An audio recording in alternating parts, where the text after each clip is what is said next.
Okay, YouTube, so here we have the 1999 Jeep Wrangler with the 4.0 in it. And after looking, found out that the exhaust manifold is all cracked up also. Now, I can go ahead and pull that out and weld it in hopes that it doesn't crack again, or I can just go ahead and replace it. So I do actually have one on order, replacement manifold. It's a one-piece. 99 was the last year that they had the one-piece exhaust manifolds in them, then they went to the two separate manifolds. So I'm gonna go ahead and get all this stuff off here. You can watch videos on it, I've seen them. But what we're gonna do, real quick breakdown, remove the intake tube, remove all the electrical off of the intake manifold, and then pull the bolts, and then get everything prepped out. Once I get this done today, I won't be back till tomorrow afternoon, so tomorrow evening or Sunday we'll probably have a full-length video. But I'm also going to have a short, which you guys probably are seeing by now, on how the actual intake exhaust manifold looks on here once I get it out. So without further ado, here we go. The intake manifold, if you have a stock one on here, the air tube is probably held on with flatheads. You have to make sure that you also remove vacuum lines and such that are on here. Simple enough, right? Okay, spin that. Alright, screwdriver. Okay, bear with me. Alright. Here on the right side now, passenger side, moving the tube over here. Probably out of view, but I'll be back here in a second, rocking around. Oh. Okay. So here is the intake tube, which I will just set to the side right now. Now the fun begins. If you have cruise control and an automatic transmission, you should have 3 lines here, 3 cables. I don't. I have 5-speed, so no cruise control cable or transmission kick-down cable or actuator. So all I have is throttle cable, which I will remove. Throttle cable itself.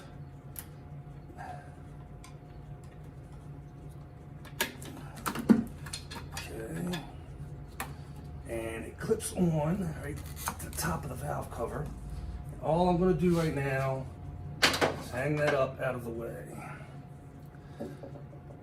Now the fun begins with a whole bunch of electrical connectors. So it doesn't matter what order you do them in.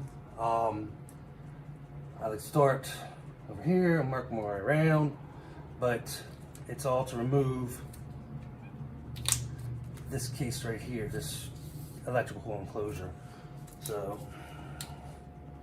start on the intake itself. Some of these connectors will have the red locks on them, some of them don't. Okay. Unplug this. Just gotta make sure I don't drop that one because that is for the crank position sensor.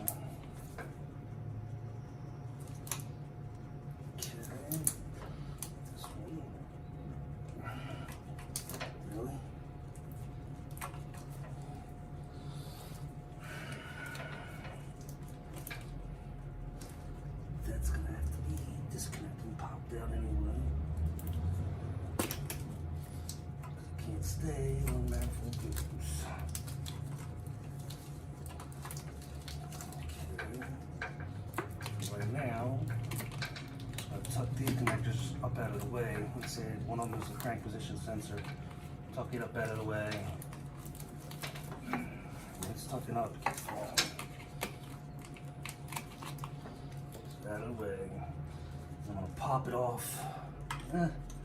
this fitting here, only because the manifold comes off. it's going to need to come off also. But I'm just going to go ahead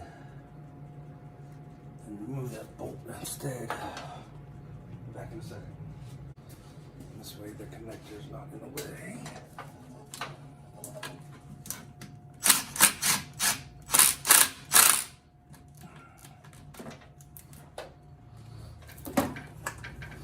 And then I find myself stuck. Here we go. There's a little bracket that holds one of these connectors on. All I'm doing is removing that so when the manifold comes off, it doesn't snag on anything. And just tuck it away. So it's out of the way. Okay. That. These are all these. What is this? This has a connector on it. There are some vacuum lines that you have to remove over here also. Just 3 of them at least. Okay. And then you have a little bracket that holds that connector. So what I'm going to do is tuck this whole end up here under the fuel rail. That way I can fold everything, just hold all these electrical connections over and have them out of the way completely. So I know this is not the original motor in here either. I have a feeling. Okay, injectors. Bloop. By the way, if yours makes that noise, bloop, you have more issues.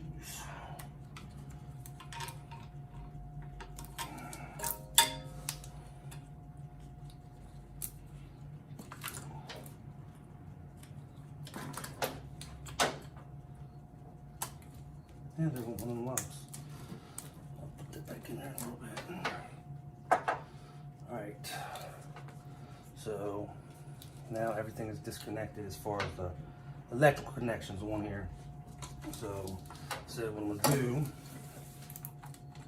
is pop that off.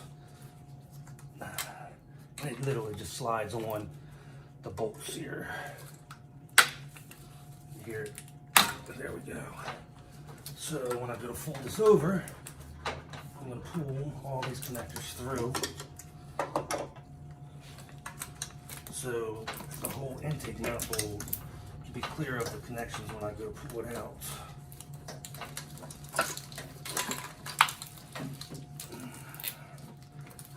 And there we go. What also I'm going to do is grab that lock for later. Alright, now there's a series of 9/16 bolts that holds the intake manifold on and the exhaust manifold. The 2 primary ones that hold the exhaust manifold on, which I'm going to leave to take off last, are the 2 on the very bottom on the ends. Those 2 are actually stud and nut, where all the other ones are actual bolts. Now, from temperature and heating up and everything, sometimes it's actually possible that the whole stud and nut pull out together. Other times just the nut will come off for those. But I'm saving those 2 for last because they are the main things that hold it on. I know I'm also going to have to get off the power steering pump, and I'm going to take the fuel line off also just to be safe. Alright, be back with you in a minute. Okay, so there's actually 4 bolts I had to get out on the bottom. So we're getting held up. We had 1, 2, 3, 4 underneath. Now there still are 2 bottom ones in there, but like I said, I'm about to remove those. Those are primarily, and I'll put some pictures up here. Just got 1 here, bottom front, 1 back here, bottom rear. Once I pull that off, the collector's already loose down on the bottom, the flange. So we should be able to pull this up. Looks like a real crappy manifold in here, so we're also gonna get some brake clean and clean up this whole surface because I still have a whole bunch of stuff, a whole bunch of residue that was left from when the valve cover was leaking. So I'm gonna go ahead and get these out. This one's easy, it's in the front. The other one, I don't know if I'm gonna be able to use the ratchet. Like I said, I didn't disconnect any of the power steering hoses. I just, those 3 bolts to get it out, loosen the tensioner, and pull that out like that. I didn't remove any lines because it's not getting removed.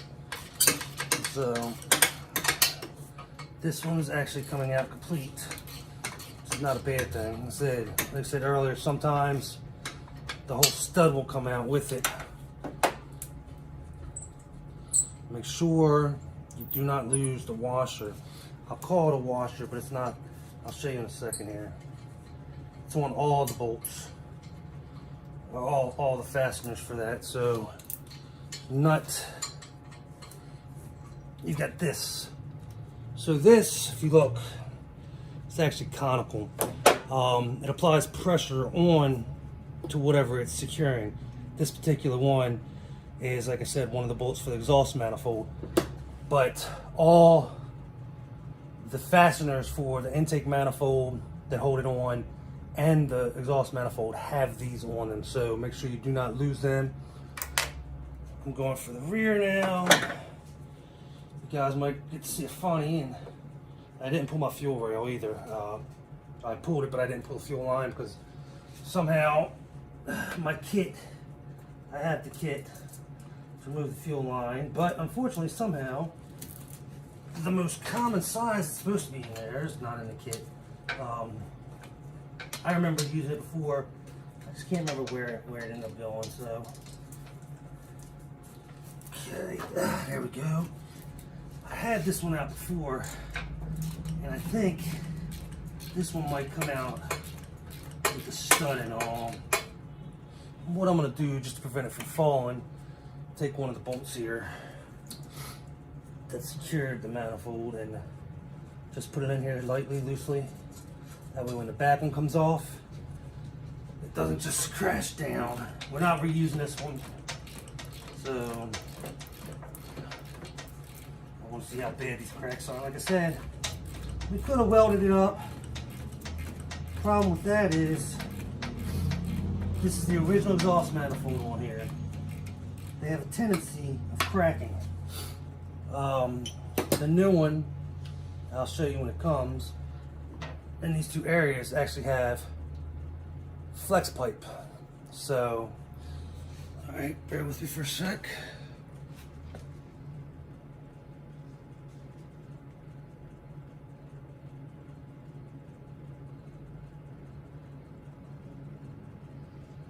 Oh man. It is actually hanging loose here. This one didn't come out. I thought I had this one out before and it came out stud and all. So bear with me. Again, I'll go ahead and pull this one out that I put in to secure it.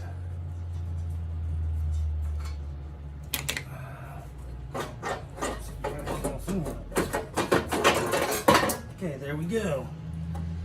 I'm gonna go ahead and get this on the workbench, and I'll be back with you guys in a minute. The original bolt here was rusted off, and I was originally hoping just to get it out and put a nut and bolt there. But then when I got in the truck, I realized I was seeing something. Oh, nice, huh? And I'll try to show you guys this, but look, the cracks are all through there. I said I could have originally welded it up. The problem is, if I'm in there and they've got an updated version of it, an updated version right here and here have a flex pipe to allow for a little bit of give on the exhaust system. I already have one of these on order, the updated one. Should be arriving tomorrow, hopefully. So either tomorrow evening or Sunday, I'll have this complete video up. But I'll show you real quick also. So we are going to end up cleaning up all this mess in here, because all this residue you see, that's all from when the valve cover was leaking. So I'm gonna come over here. I'm gonna end up cleaning this up too, because again, all this is from when the valve cover was leaking. So you even get on the bottom of it and there too. So we will actually be cleaning all this up. So that's gonna be it for today as far as the Jeep. We can get to work on the Harley a little bit, and I have a video of that coming up also, but look forward to this one. Hopefully you guys already watched the short on it. And again, this is Ron at RTR Gearheads. Thanks for watching. If you like what you guys see, and girls, watchers, viewers, go ahead and hit the subscribe button, like. We're really shooting to go ahead and get the numbers we need for YouTube. And like I said, hey, there's Junior's Civic, his bobber. And here is the Harley. Nice new pretty tires. I'll be getting on that in a minute though. Be back with you guys shortly.